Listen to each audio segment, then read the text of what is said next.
Alrighty folks, finally here to do the version 1.8 patch notes breakdown multiple days later than I would like to. This is coming out the 2nd, depending on when you're seeing this, the patch may already be live. Keep in mind there will be a lot of downtime on the morning of the 2nd when this releases. They have it at 11 a.m. Usually they put what time zone that is beside that, but they didn't. Anyway, it'll be the morning of the 2nd. It's probably already out by the time you're seeing this because I'm well behind recording this. Busy weekend, the last couple weekends, and another one coming up this weekend. So doing the best I can for you guys. Thanks to everyone who's been hanging out in the live streams with us. We will be streaming 1.8 on release day quite a bit. So come hang out while we test out the new stuff. Let's get right into it though. 1.8, obviously the face of it is Akeron, the new hero.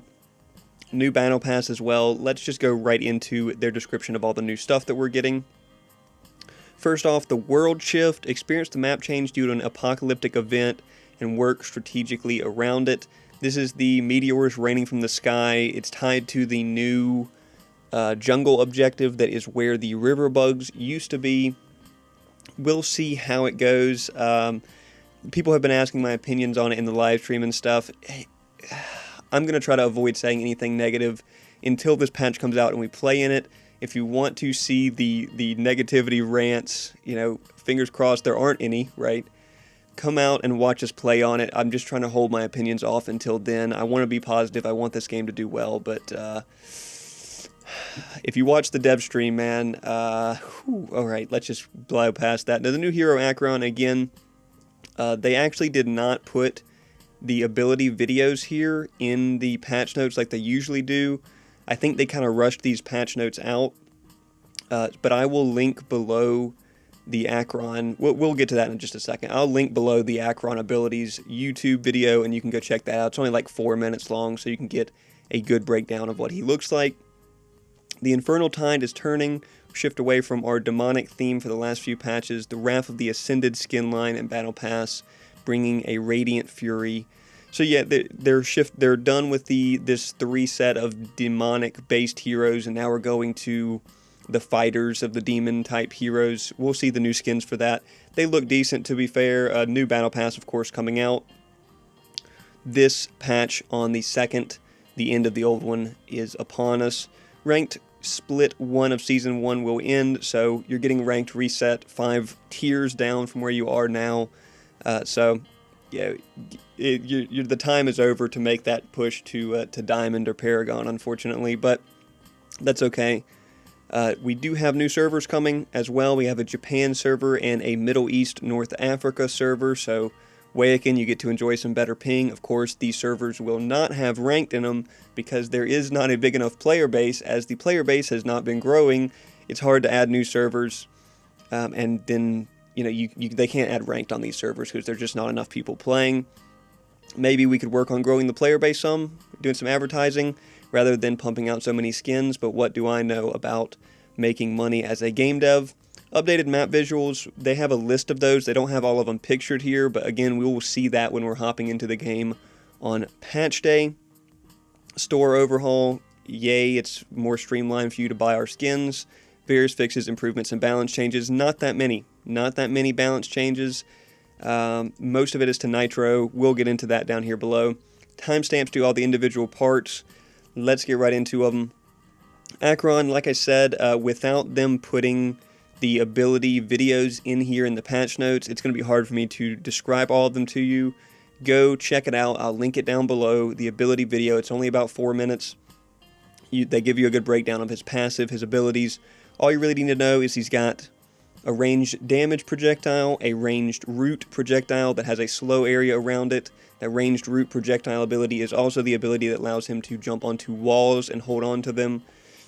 So pretty cool, similar to what they've been doing with the last couple heroes. They just take each of his abilities and shove like 3 or 4 tools in it to make him significantly better and more complex, aka way stronger, because he has more tools in his toolkit than any of the original Paragon heroes. But that's okay, that's what they want to do with their meta original ones. So ranged damage projectile, ranged root projectile, and then a melee armor shred ability. The Weblash is the root and leap onto stuff. The Hellfire, which I'm assuming there's not supposed to be an L at the end of that. is the just a ranged damage ability. Crushing Maul, this is like a melee range armor shred and heal ability. Probably going to be ridiculously overpowered, right? Resets his other cooldowns when an enemy is killed with it. Just by half a second though, so nothing super, no crazy infinite dash resetting like we got with Yuri. And then his ultimate, which is like a Baron Samedi ult if you ever played Smite, sucks people in, executes them. The execute threshold is fairly large. 10% is a pretty big execute threshold. With scaling on top of that, I don't know. I don't know if any of this is remotely balanced. Actually, I know for a fact that it's not, but whatever. And then some decent augments that probably won't affect how ridiculously overpowered he is, because he's going to be overpowered if you didn't even give him a single augment.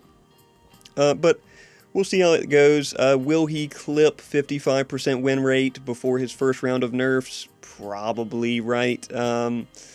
Just seems like a really strong kit, a really strong passive that gives him crazy ability haste scaling, as well as percent mitigation when it gets fully stacked up. This is a lot of percent mitigation. 0.75% per level, starting at 5%. That's a lot of percent mit.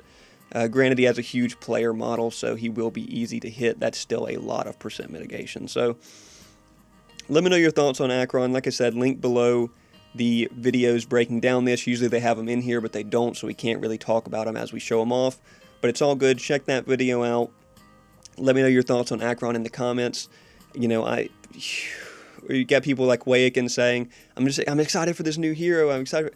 I get it, dude, but after these last 3, you really should not be excited for new heroes because they consistently make the game less fun by being game-breakingly overpowered. So, fingers crossed that somehow this loaded toolbox, insane double scaling hero isn't overpowered to the game-breaking point of making it less fun.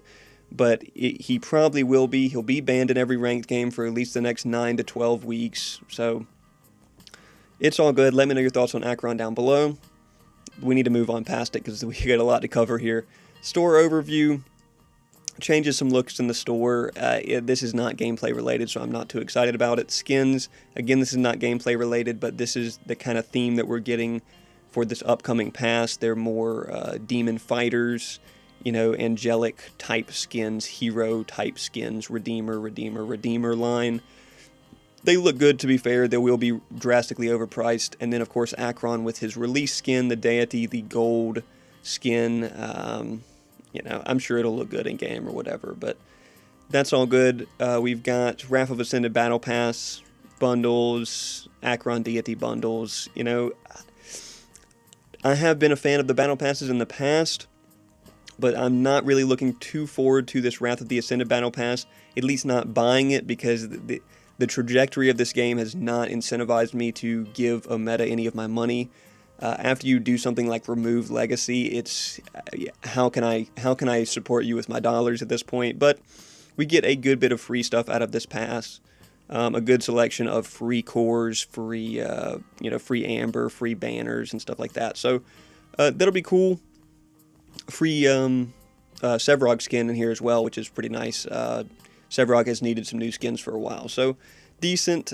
This was running September 2nd when it launches through the end of November, just about 12 weeks. This is everything you get from it. I don't think that's going to show up well on the capture, but anyway, this is all you get from it. It's the same stuff that we got in the last one. It'll probably be priced about the same as well. So let's get into the biggest thing that we're getting here, the World Shift Cataclysm. If you saw this in the dev stream and didn't think that looks like a Fortnite spectacle type event, I don't know what to tell you, man, because that's exactly what I was thinking. A new layer of oomph to make matches feel varied and cinematic. We don't want varied and cinematic, or at least I don't. You guys can let me know in your comments. We want a consistent MOBA experience, not a varied and cinematic Fortnite type world event experience. I get it, appeal to those players all you want, but at a certain point you are going to lose some of those MOBA players that just want a balanced 3D MOBA to play. The new world shift is triggered by killing the new Shaper, which appears the 15-minute mark. This is another jungle objective. They have it pictured down below. This is going where the river bugs used to be. We will talk about that here in just a second. they want to do multiple different types of world shifts. They're starting with just this Cataclysm one, where the sky splits open, meteors rain down, and stuff like that. It's more than just cosmetics, though. Even though that's clearly the highlight, it's more than just cosmetics. There's going to be new paths, strategically placed rocks that create new choke points, yada yada yada. Geysers, which are just like super fast resetting knock-up flowers. So we'll see how random it ends up being, how it affects the later part of matches, because this is after the 15-minute mark. But it's a spectacle. It's a spectacle gimmicky type thing. We'll see how it goes, man. It seems like something, in my opinion, you would want in like a Nitro game mode, but you may not want to force into the main mode experience, the ranked mode experience and stuff. But here it is. World Shift Mechanics Breakdown. We're not going to read through all this. They showed it off a lot in the dev stream, so check out that dev stream as well. I'll link it below. But basically, seedlings, which they do not have pictured here, are replacing where the river bugs used to be. And the river bugs have shifted around a little bit, but they're still around the same area. Basically, these are just little gray, four-legged creatures. They have a melee attack and a ranged attack, and a passive. So they are getting more complicated. This is at least a good sign of better jungle balancing. Not jungle objectives, really, but jungle camp type balancing, like Smite has, where the jungle camps have different skins and have different moves, which I do really like that in Smite. So this is a good sign for that. They spawn at the beginning. There's two. There's one on each side, and then eventually they have a 4-minute respawn timer, and they start only spawning on one side. And then after 15 minutes is where these do spawn, it upgrades to this guy, which is the Shaper. This is the Cataclysm triggering World Shift event trigger objective, jungle objective essentially now. The Shaper spawns at 15 minutes, always spawns, replaces the seedling there, like the mini/orb. 4-minute respawn timer is crazy. Triggers the world event, gives global gold and XP. If you look, the seedlings, this is seedling stats right here.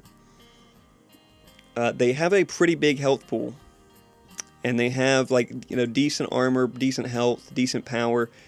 These are going to be harder to take down pretty much, I'm assuming. We'll see in game. I'm assuming these are going to be harder to take down than the river bugs were. And they are paying out decent rewards. Right? Yeah. I mean, plus 20 per level and plus on both the gold and XP side of things is quite a bit. 5 creep score value there too is essentially a whole wave's worth of creep score in these bugs. So that's it for the seedlings. The Shaper spawns after 15 minutes. This is an additional jungle objective to constantly team fight over. That's how the meta has been shaping up. We're pushing it even more in that direction with an additional river-located jungle objective to team fight over. Does have some abilities. Like I said, this is a good sign. It's not just a big boss that just slaps you. It has abilities similar to the Fangtooth Fire Breathe or the Orb and stuff like that. So you have cool stuff to play around here. I think the stats are down here, has a very big health pool. Again, plus 1250 per level. This is a massive health pool. A big chunk of armors as well. A big chunk of damage is coming out of this as well. This is not going to be something you can solo unless you're Chimera Boris, the likes of those junglers. But a valuable objective. 300 global gold, 250 global XP to the slaying team. And then also on top of that spawns the seedling monsters, 1 in each of your 3 lanes to help you push lanes. So this is cool. You take it, it triggers the event, the world event, the first time that you take it, but it also spawns a seedling in each of your lanes to help you push. So quite cool. These in-lane seedlings, they give us the stats here for them, are actually pretty beefy. Again, a big health pool, a big armor pool. I'm pretty sure this is not supposed to say negative 40 armor. I'm pretty sure this is supposed to say something similar to this 40 physical armor. Maybe it is negative 40 magical armor. I don't know. But a pretty big health pool, ranged attack, Like, it's got a lot going on.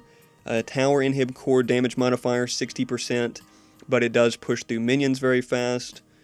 And they do have some gold and XP associated with them for the team that has to take them if they want to defend their towers, because this is going to push their towers quite quick. Another thing that's happening when the world event triggers is gold plants are being introduced. I actually don't know if this is only after the world event triggers or if this is before as well. For the world shift, I'm thinking that this is after the event triggers at the 15-minute mark, or whenever you take that jungle objective of the Shaper at 15 minutes. So yeah, you get these little gold plants. They don't have them pictured here, but it's just a little gold flower. You take it, it drops gold. It says there's several in each quadrant, so there'll be extra gold laying around for you to take in the jungle. And then geysers, volcanic geysers, like I said, was saying, these are kind of like the knock-up flowers where you can go over them, hit them, or whatever, or wait the 2 seconds out. For 2 seconds after a player steps on top of them. After the 2-second duration, they will be inactive for a period of 8 to 12 seconds before becoming active again. These launch you over stuff, traverse walls.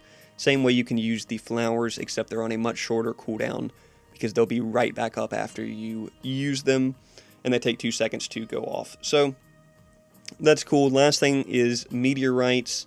Again, they don't have a lot of locations pictured, but basically when it happens, a bombardment of meteorites will happen with the Cataclysm event. They'll land in all sorts of different spots, and they just kind of create like terrain blocks or location blocks. While not designed to be lethal, each strike inflicts a small amount of damage based on current health, so that you can get hit by them and they can hurt you. Battlefield is permanently scarred. Superheated rocks may cool into jagged new terrain, create cover or obstacles, or the sheer force of the impact may shatter walls or structures. So we'll see. I assume that this is not something that happens randomly. They have a certain amount of locations that these are going to land, and it just picks between those. We'll see how this ends up changing games. I mean, destroying walls or blocking off pathways could be cool, but again, it makes it hard to balance something that I would prefer to be a consistent MOBA experience.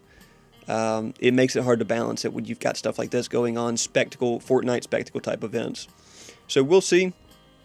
And like they said, this is the world shift that they're launching in 1.8, with many more to come. So they've already got this planned out for months to just do a Fortnite type, set of seasons for this. All right, we're staying positive. We're staying positive, right? In addition to World Shift, there's a handful of changes to the base map as well. They haven't got all of them pictured here, so it's kind of hard to describe these, but some minor adjustments to walls and terrain to allow for various World Shift transformations to occur. River bugs have been moved across the rivers because the new pit is where the river bugs' old locations were for the seedlings and the Shaper. Nitro's triple jump pads are coming to the default map, so Nitro is such a smash hit success. We want to start bleeding over as many of those aspects to the main game as possible. Fog walls have been added. Oh yeah, the drop-down ledge near red buff has been replaced with stairs. We can't see that here because this is on blue buff side, but there's stairs over there near red now. Fog walls have been added to the side lanes. Jump overs to better convey the existing vision block. So that is, you can't really see it here, but it would be right there behind that little side lane jump over. The vistas outside the map have been updated. Skybox has been updated. Transform the map. Features appropriate audio changes. So you can see there's like a pillar here now and a walk around up. This is on the blue buff, so I'm assuming this is Orb Pit right here. This is on the walk up. Normally there'd be a big ledge cutting this off and you'd have to walk all the way around. Now you can walk straight up these stairs out into lane. And then here is... We can't really see too much here of what they've changed. This is just a new pit location. This is just the new, the pit is bigger and you can't really see where the river bugs are going to be, but they should be over here, I thought. Like right there, I thought. You would have think they'd show them off, at least a picture of them here, right? But anyway, that's it. Let me know your thoughts on this whole world shift shenanigans, man. Is it something that this game benefits from? I mean, is it something that does all of this really draw in players? Does it make for a more fun, varied experience? Time will tell. The fact that they are doing all this, it has to be for the sake of spectacle, right? It's definitely not for the sake of balance. It's for the sake of spectacle and replayability, but does that really work out? This whole line with many more to come is just, it's not hope-inspiring. I will say that. It is not hope-inspiring. We're trying to stay positive here, but let me know your thoughts on all this Cataclysm stuff. Does this successfully make Fortnite players play this game? Like, is that something that we're trying to do? What is the goal here? Is replayability really, like, I think a balanced MOBA experience with more fun in lanes would potentially bring more replayability. But what do I know, right? So let me know your thoughts on that. Rank split. The rank split's happening. You're getting downgraded. You're moving 5 divisions down the ranked ladder from where you are. Ranked rewards are being distributed similar to how they were before. None of this is anything new and crazy.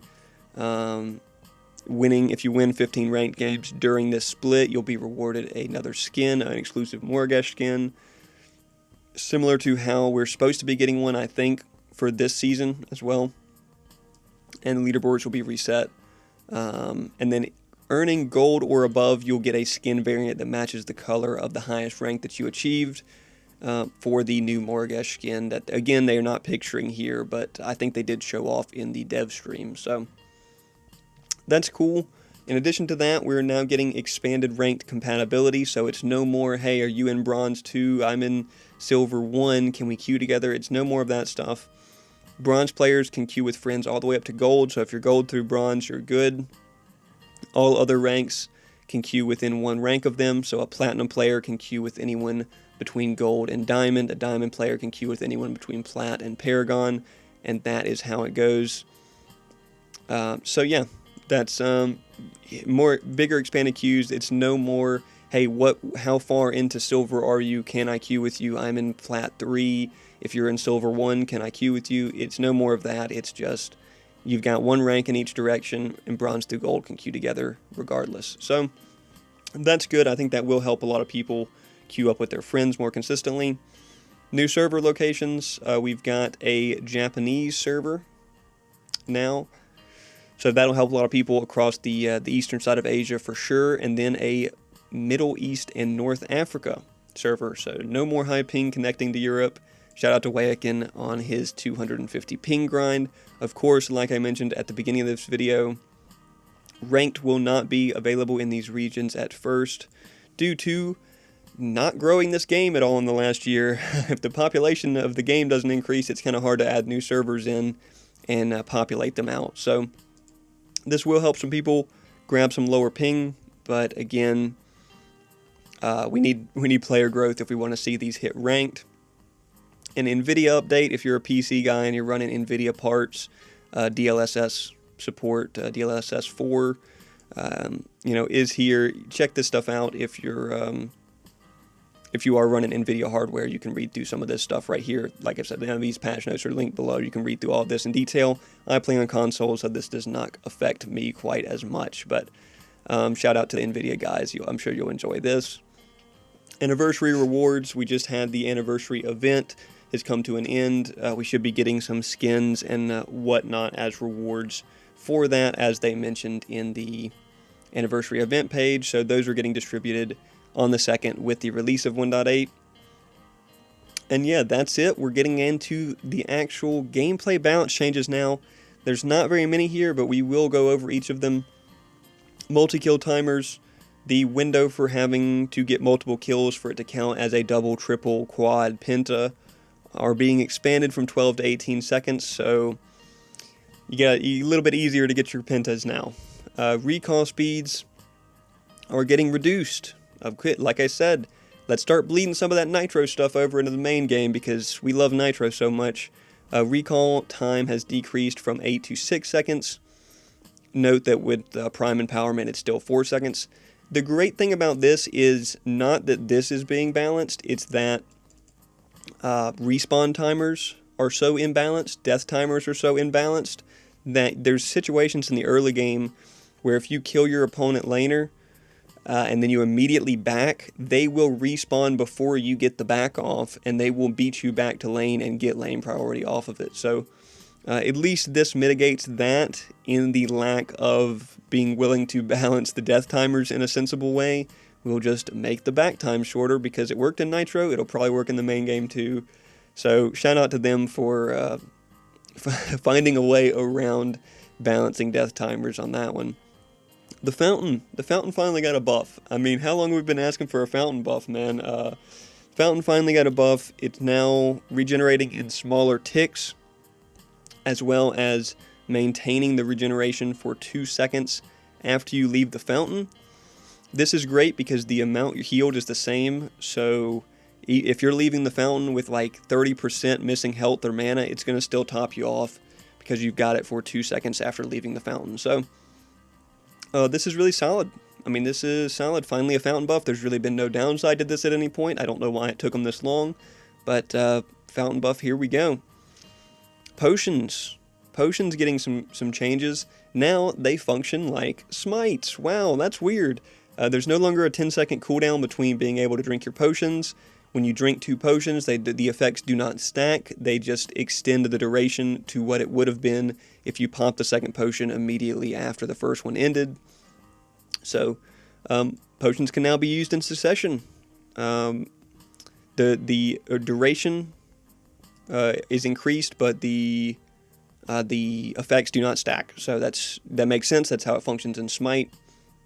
If you want to just not have to worry about it, you can pop both your potions before a fight, and you're good to go. Ward Destruction, again, another change I'm happy to see here. The base ward visibility, so when you place a ward and somebody's standing nearby and they see you place it, is being reduced from 4 seconds to 3 seconds, but in exchange, whenever you damage them, so you see them and you start autoing them, it extends their visibility by 1.5 seconds. So if you're sitting there autoing them, you're going to be able to destroy it. Whereas before, it would be situations where you would run up, get 1 or 2 autos on the ward, and then it would disappear, and it's like, well, I know the ward's there. I was in the middle of autoing it, and it just disappeared. Now that will no longer be a thing. In exchange, they're visible for 1 second shorter, which I think is a great change. It just makes sense, right? That just makes sense. So shout out to this. This is a good ward change. And then jungle monster healing. Whenever you pull a monster, all the way away from its camp, and then it breaks the leash from you and starts running back to its spawn point, it would heal hella fast, and you would not have a chance to burst it down. Even if you landed 2 or 3 more autos while it was running away, it would heal way too fast. So upon being fully leashed max duration, and they start running back, they regenerate health 50% slower, so you can get those 1 or 2 extra shots while they're running back to their respawn point to finish them off, which is nice. And then again, similar to how we got a couple patches ago, ward radius is being increased again. Wards are massive now. Jeez, man, wards are so big.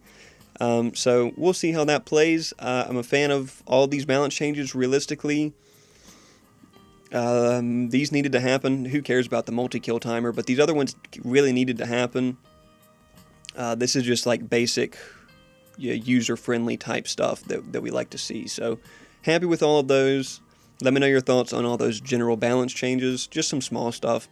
Next up is Nitro balance changes. I'm actually just going to completely skip over this because, no disrespect to you guys that are playing Nitro. I know some people are enjoying playing Nitro. I get it if you've only got time for 2 or 3 games. Playing those games as Nitro rather than playing normal matches could mean you get 4 or 5 games in instead of 2 or 3. I'm with you. It's just not for me. Yes, the win conditions and gameplay loop are about the same. It's just I don't have the issue of time restriction as much, and I don't have the short attention span or anything like that that would want to make me play this. I did like, Brawl and stuff. I would rather we have a Joust or a Brawl type game mode rather than trying to force a shorter duration match into the normal game, the normal map, because the win conditions are the same. Whoever team fights the most, whoever gets 3 fangs and takes orb first wins. But anyway, so we're going to glass over these. If you are a Nitro enjoyer, come check out the patch notes, read through all of these in detail. I will run some Nitro on stream for us when this patch drops, but basically everything's faster. Everything's faster. Out of combat movement speed's faster. Everything's faster. You get everything done faster. The game's faster. Hurry up and finish the game. It's too fast. It's taking too long. We need to finish the game quick, and it's over. So give us Brawl back. Don't do all of this shenanigans. I mean, look at how many shenanigans they have to do to try to force these games to be faster. It is what it is. Read through those if you're interested in Nitro, but just know they're trying to force the games to be faster. It's pretty straightforward. Now, into the meat. I don't think you guys can see the actual scroll bar over here. No, it's a little off the screen. We are well over halfway through the patch notes before we see hero imbalance changes. Let's get into the hero imbalance changes real quick here. We don't have as many to go through. Let me make sure that we are actually still good to go, because I don't want to have to re-record this if I don't have to. I'm already getting this done so late. The production process is going to have to be rushed on this one, unfortunately, for you guys. But hey, I want to get this out there and get my opinions out there. All right, so we're still good to go. We're still good to go. A little shaky, but we're still good to go. Let's get into the hero balance changes. Aurora. Passive Frost Storm magical power scaling increased. Kind of an interesting one. Boreal Sweep. Explosion damage increased or decreased, but not at level 1. Just 20 at max rank, but you're trading it for some scaling on the passive. That's kind of okay. And then the ult, again, getting additional scaling on both sides of the explosion. So, I mean, that's fine. That's not super impactful right there, because it's just scaling numbers. The base damage decrease here doesn't make that big of a difference, I don't think. Boris, he has been a threat recently. Health threshold decreased from 25 to 20 on the low health bonus damage augment. That kind of makes sense. It's still probably one of his better augments, right? Actually, maybe not. Savage Shred. Physical Armor Shred increased. Physical Armor Shred duration increased. So yeah, that's not bad either. Actually, that maybe... It's probably still not the one you go, but that's an interesting attempt to get that augment back into a better space. And then the Roar, bonus physical power scaling decreased. Max Fear duration decreased by 0.15. So I think that's fair too. The fear was a little oppressive. I think the fear was a little too oppressive. Count, the Shadow Strikes augment. I don't think that many people are running this one. Ability hits against enemy heroes now reduce Shadow Slip's cooldown to once per ability. Shadow Slip cooldown reduction decreased from 10 to 5%. So if you're hitting multiple abilities and not autoing, you can still get good value out of this augment.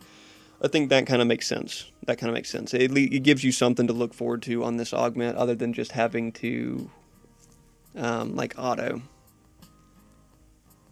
Because I think that's how it was before, right? So, Crunch. Some changes to the Falcon Crunch. The uppercut. Right crunch increases cooldown duration. Okay. Decrease from 50 to 30. Now causes the powered right crunch to deal 10% additional damage. Okay, so that's good. That's good. Some bug fixes as well. Vertical height adjusted to better match crunch to his target as they both rise up. Okay, again, good. Good, that makes sense. And then physical power increased by 3 at level 1. Good. I like the Falcon Crunch augment. It's just kind of it has been a little spotty. I think the bug fix and the quality of life visual change will help him out there. Feng Mao, healing on hit increased from 2.5 to 3.5%. This is missing health. This is missing health on this augment, not max health. So, but it has not been an attractive augment on Feng Mao at all. Some slight changes: reduced health regen, reduced physical armor. is kind of interesting. Safeguard cooldown increased just at the beginning of the game by 3 seconds, though, is kind of long at level 1. You're going to have to upgrade this now to get to that cooldown. Hamstring bonus physical power scaling increased by 2%. The dash base damage decreased by 10 in all ranks. That's, I mean, it's still just the dash. You're not really using it for damage, right? And then Earth Shatter bonus physical power scaling decreased by 10. And pin increased, oh my goodness, a massive increase to the pin execute threshold. That's good because it gives you more incentive to build those full flat pin builds with Tainted Triton and stuff. I think that's probably a good trade-off, actually. I think that is a good trade-off in the ult. You build specifically around the ult if you want it to be that big. 520 is really solid scaling for flat pin. Gideon, physical power increased by 4, health decreased by 15 at level 1, and Void Breach, magical power scaling increased by 5%. These are not really noticeable changes, most likely. On Gideon there, Greystone Sacred Oath, bonus physical power scaling increased from 30 to 35. That's probably fine. I don't think that's that big of a noticeable change either. Grim, instant reload augment, bug fix, instant reloads execute, now works correctly. Where have I read that before? Bug fix, instant reload should no longer fail to reset when killing a very low health targets with particular items that increase GTFO's damage. Maybe it's fixed this time, right? Maybe it's fixed. Let's just hope that this time it is actually fixed, because it's literally been since they added this augment, or since they changed this augment, it has not worked correctly at all. So let's hope it's fixed now. Grux should feel like a colossal, unstoppable warlord. Should he? Is that really what he should feel like? Bloodlust augment, healing changed from 4 to 12.5 to 4.5 to 11.3. That's good. Weaker, anything that makes him weaker in the late game, I am down with. Model size increased by 10%. Again, that's good. That's probably balanced. Health decreased and movement speed decrease. I like all of this. I like all of this. Make it easier for me to hit this man, like, please, and give him less healing. If there's anything you do, give him less healing. Chimera. Some sneaky changes to Chimera here. Health increased to level 1 by a fair amount here. And health growth decreased by just a little bit. Unleash, getting increased scaling. Of course, in the late game, it's only by 1%, but in the early game, it's by 5%. So, interesting. And then on-hit modifier increased from 75 to 80. Those of you guys who like to build your Rapture and your Sky Splitter, you'll be happy to see this. I personally don't, but you'll be happy to see on-hit modifier increasing. The Cleanse and Heal, getting 2 seconds shorter cooldown at level 1. Quite good. I'm not going to be leveling this because you need to level the jump, but we'll take that cooldown for sure. Bonus physical power scaling on the jump decreased from 100 to 90. That's okay. Cooldown increased by 1 second in the late game. That's also fine. That's not that big of a deal. And then Cole, getting 10 seconds shorter cooldown at the beginning of the game and 10 seconds longer cooldown at the end of the game. That's probably reasonable, right? That's probably pretty reasonable. I mean, this is good. The scaling and the level 1 health are a pretty big change for him. I don't know if he really steps into a better... It's hard to step into a better spot when you're like a top 3 win rate hero at all the lower ranks, so it is what it is. I think he'll still be very decent. Quang, physical power increased at level 1, health decreased by 25 is an okay amount, and then health growth increased. Not too impactful there. Judgment of the Heavens, cooldown increased by 2 seconds at level 1, and the same in the late game. Okay. That does kind of mitigate some of the early game pressure in lane, at least, that you'll have with him. And then Light of the Heavens, magical power scaling increased by 5%. True damage scaling increased by 5% as well. Shield scaling increased by 5%. So if you're building the big power solo laner, this will be noticeable somewhat to the mid to late game. If you're building the more full health Quang, it maybe not as much. But I think 2 seconds longer on the sword throw, right, is noticeable at the beginning of the game for sure. So probably some fair balances for Quang. Quang is very strong in the right hands. Morn, speaking of strong in the right hands, this man's about strong in the wrong hands. Physical power growth decreased. It's physical power growth, who really cares? His passive cooldown increased from 10 to 12. They cannot tune this passive in, man. They keep trying to adjust this. Maybe we should make it 8 seconds. Maybe we could take it to 10. Maybe let's go back to 8. Let's go to 10 now. Let's go to 12. It's hard. It's a hard passive to tune because it's so inherently strong. But 12 seconds is probably where it should have been all along, right? It's a very strong passive. Contagion damage decreased by a pretty significant amount, but scaling increased.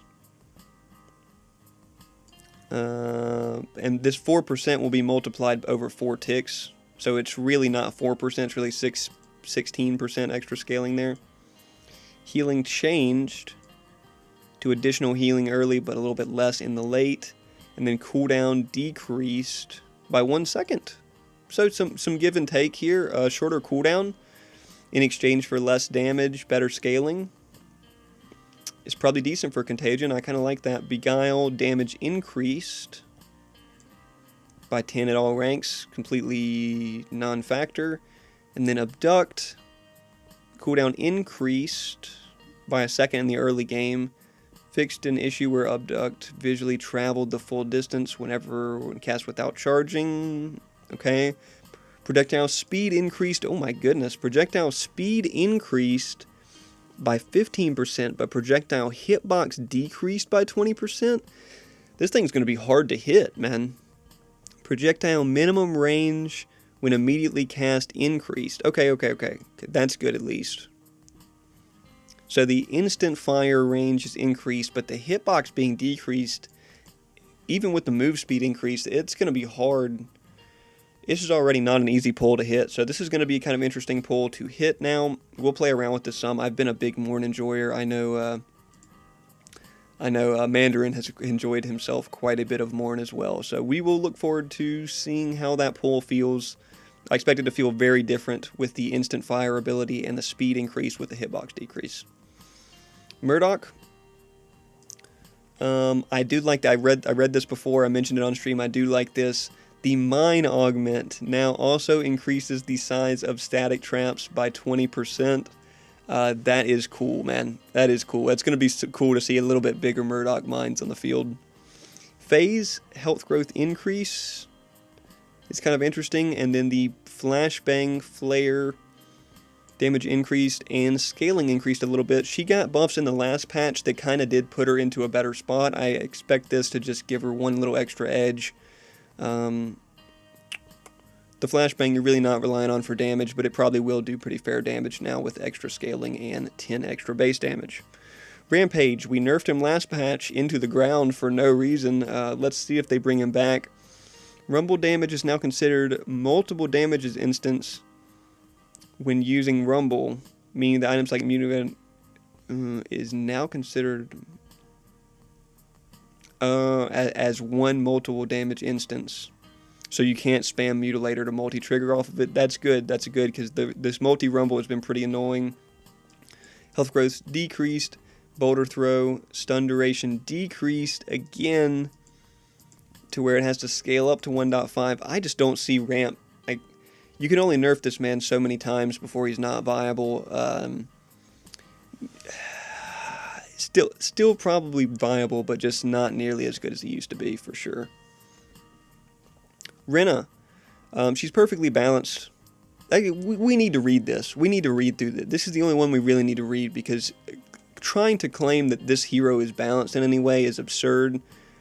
Let's just see. The Communion Augment is intended to be the cornerstone of Rena's support playstyle, but has been overshadowed by her mid lane focused options. To give it a distinct and powerful identity, those looking to aid for her allies were applying a much needed utility. 20% increase to the radius will allow Rena to more consistently... You mean a 20% increase to the radius of an ability that already grows throughout the game?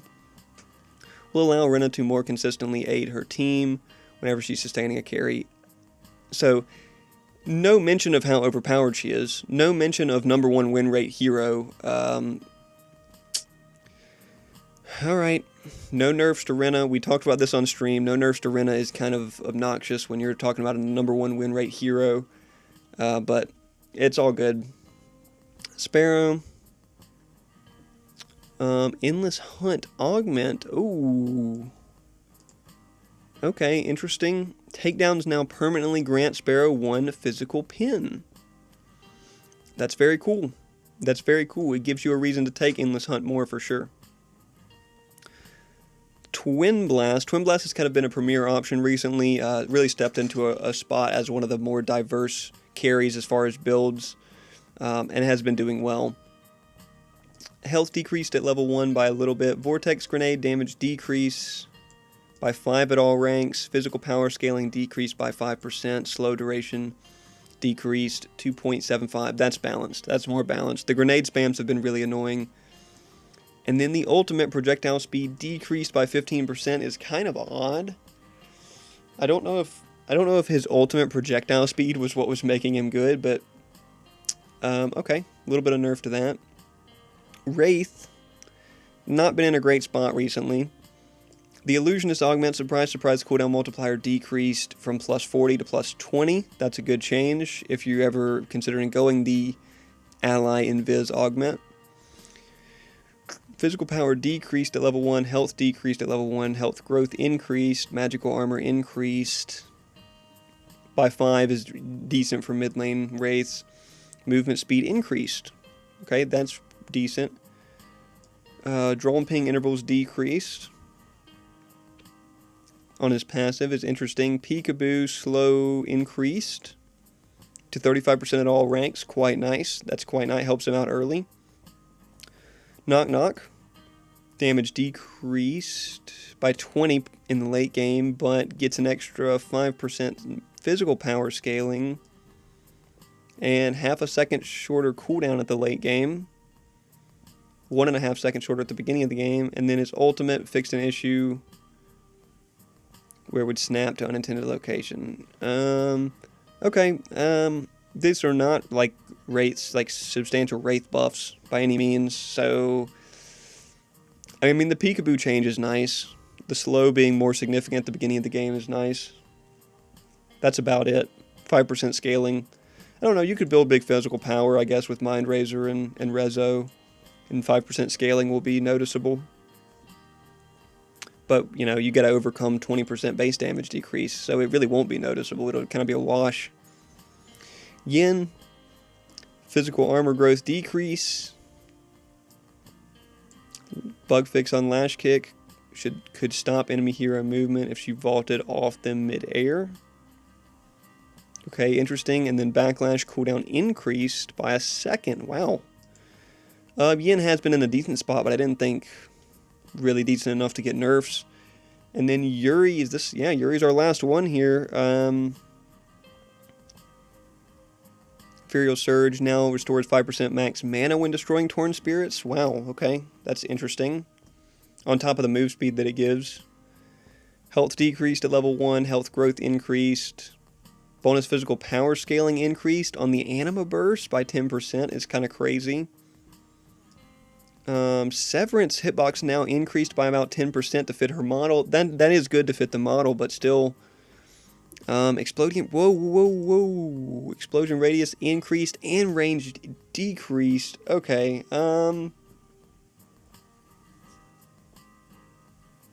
It is kind of a wash. Some of these are buffs for sure. It's been a little too safe in the early game, so we're shifting her power curve to better reward a scaling. That's probably reasonable. So that's it for the hero changes. The big ones, of course, are no Rena nerfs. Is really insulting to the player base. Not a lot of other big ones, though. Some Morn changes to his pull will be interesting to feel. Quang will be a little bit weaker early. Chimera better on hit scaling is kind of interesting. Grux getting a bigger player model. Grim finally getting his ult reset fixed. Some shifts to Fang Mao across the board. We'll have to kind of feel him out to see how those actually feel. Crunch, uppercut, quality of life improvements.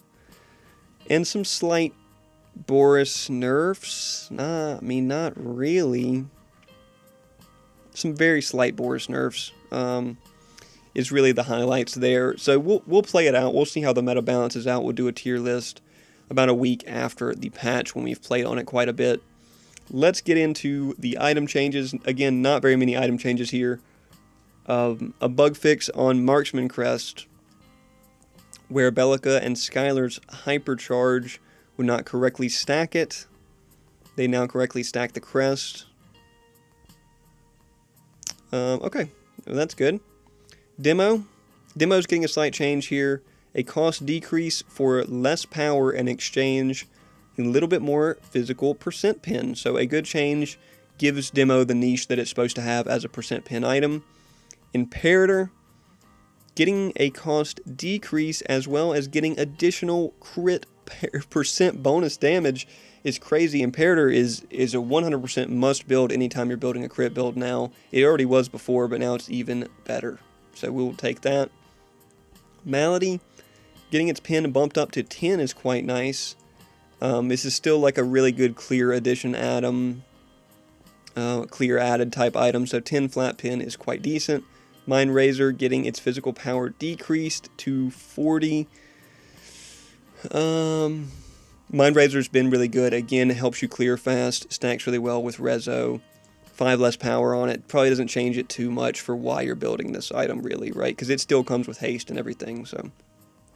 Og getting a big change here. A cost increase by 50, a physical power decrease by 5, health decrease by 50, but it's receiving 20% attack speed added, and the true damage is being changed to only physical power scaling and not flat plus physical power scaling. So, augmentation, now an attack speed item, now an interesting combo to go with something like Earthshaker and Rapture, whereas before you were building this really on just ability canceling type heroes.